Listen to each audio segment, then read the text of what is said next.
Look in a book. We are very lucky to have all body parts. हम बहुत lucky हैं कि हमारे पास सारे body parts हैं. But there are some people who don't have some body parts. कुछ ऐसे people भी होते हैं जिनके पास कुछ body parts नहीं होते. बेटा अगर जिनके पास physical disability है, अगर कोई physical वजह से किसी का हाथ नहीं है, किसी के आई नहीं है, किसी के फीट नहीं है, तो वो क्या कहलाता है? फिजिकली चैलेंज्ड पीपल कहलाते हैं. और अगर किसी के ब्रेन में वीक पॉइंट है, जो दिखाई नहीं दे रहा, मेंटली स्ट्रांग नहीं है, जो आपके और हमारी तरह उस एज में उतना वर्कआउट नहीं कर पा रहा, जिसका IQ लेवल कम है, वो क्या कहलाते हैं? मेंटली चैलेंज्ड या mentally disabled people. Understood? So discuss with now differentiate able people. So there are some people who can't see, hear, speak or walk. Like most of us. कुछ ऐसे people भी होते हैं जो हमारी तरह देख नहीं सकते, बोल नहीं सकते और walk नहीं कर सकते. Understood? They are called differently abled people. तो क्या कहलाते हैं? Differently abled, यानी जिनमें कोई ना कोई कमी है. They need special care to lead a normal life. अब उनको स्पेशल केयर चाहिए नॉर्मल लाइफ लीड करने के लिए या जीने के लिए. कैसे? मान लीजिए किसी को दिखाई नहीं दे रहा, तो वो क्या करेगा? एक स्टिक लेंगे या उनके साथ साथ कोई चले, है ना?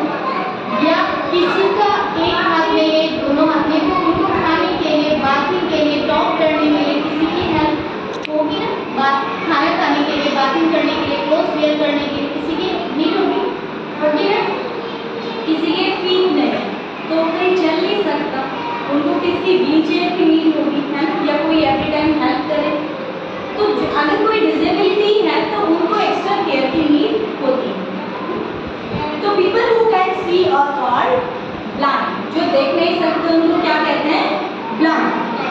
दे may be blind by birth or may loss their eyesight due to an injury or illness. वो बर्थ से भी हो सकते हैं या वो किसी भी इलनेस की वजह से या किसी एक्सीडेंट की वजह से या किसी इंजरी की वजह से they can lose their eyes. ठीक है, वो अपनी आईज भी खो सकते हैं. Understood? They learn to read using special books. उनको पढ़ने के लिए स्पेशल बुक्स होती है बेटा, जो ब्रेन लिपि कहलाती है. वो जो ब्लाइंड पीपल कैसे पढ़ते हैं, उनकी जो बुक्स होती है ना, उसमें छोटे छोटे आइकन्स बने हैं, तो वो टच करके कि आप इसमें ये आपके हमारे लिए नॉर्मल आइकन होते हैं, लेकिन वो इतने उभरे हुए होते हैं कि ज़्यादा उभरा है, मान लीजिए थोड़ा ज़्यादा उभरा, उसका उन्होंने ए रख दिया. अंडरस्टूड? तो ज़्यादा उभरा है तो जैसे उसको वो टच करेंगे उनको समझ में आएगा कि ए लिखा है. और धीरे धीरे उनकी बी में कुछ और डिफरेंट टाइप के आइकन को तो टच करते करते उनका जो सिक्स सेंस होता है ना, टच करने वाली क्वालिटी पे वो इतनी ज़्यादा एडवर्ट हो जाती है कि वो इतनी तेजी से रीड कर पाते जितना आपको रीडिंग नहीं करता, बहुत अच्छे से रीड करते.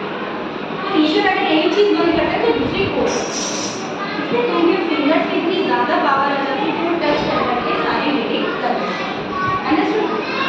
So these books are written in Braille script and this script is written with 1 to 6 dots raised in a stack pattern. ठीक है? A person runs his or her fingers on these dots to feel them and read the script. One can also write in Braille on a machine called Braille writer. ठीक है?